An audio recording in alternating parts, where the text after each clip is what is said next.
You have to keep in mind that some time ago, ISIS suggested to supporters around the world that they conduct these kinds of operations and incidents, and several have occurred around the world, most notably in Europe. So anything is possible. We probably shouldn't read too much into it until we know more about it.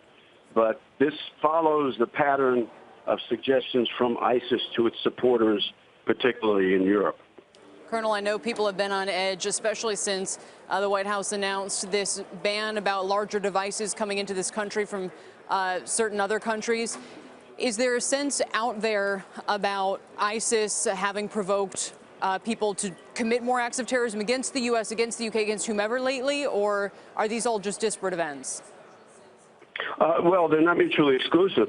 They may be disparate events, but also they follow a pattern, and there's clearly no loss of animosity between supporters of ISIS on the one hand and everybody else on the other. There's one thing to keep in mind here, too, because we see these kinds of incidents much more frequently in continental Europe than we do in the United States and even in Great Britain. And one of the explanations is that that there's less support in places like Great Britain and the United States for ISIS. And one possible explanation for that is that in the United States and Great Britain, Middle Eastern immigrants are far more integrated into the social and political fabric of those countries than they are on continental Europe. And I've spoken to a large number of people who agree with that notion that while you're not going to have no incidents like this in Great Britain and the United States, you're far more likely to have the kind of attitudes among immigrants on continental Europe that'll give rise to these kinds of incidents.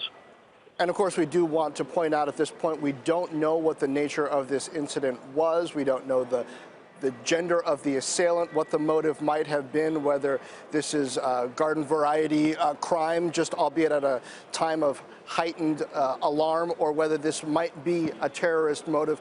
But I'm wondering, this seems to be a knife attack, at least from the details that we have at this point, preceded by a vehicle that was also running at people. What kind of difference is there at trying to mitigate that sort of an issue? I mean, aside from doing something to divert traffic across the Westminster Bridge, which seems from my view of it not to be a simple thing to do, how do you stop this sort of thing from happening? Well, it's very, very difficult to stop. We see even in Washington where not too many years ago, you could drive right up to the White House. You could drive down Pennsylvania Avenue. Now you can't do that, and it's very difficult even to walk past the White House now. And even that has not stopped incidents from occurring. We just had one. We had several, actually 3 this past week. So in a place like London, where there's a great deal of traffic across the Thames divides the city more or less in half, it's impossible to restrict vehicular traffic. I mean, you could do it, but it would be it wouldn't be a very good idea, and certainly not pedestrian traffic either. So you're not going to be able to eliminate this sort of thing from happening entirely.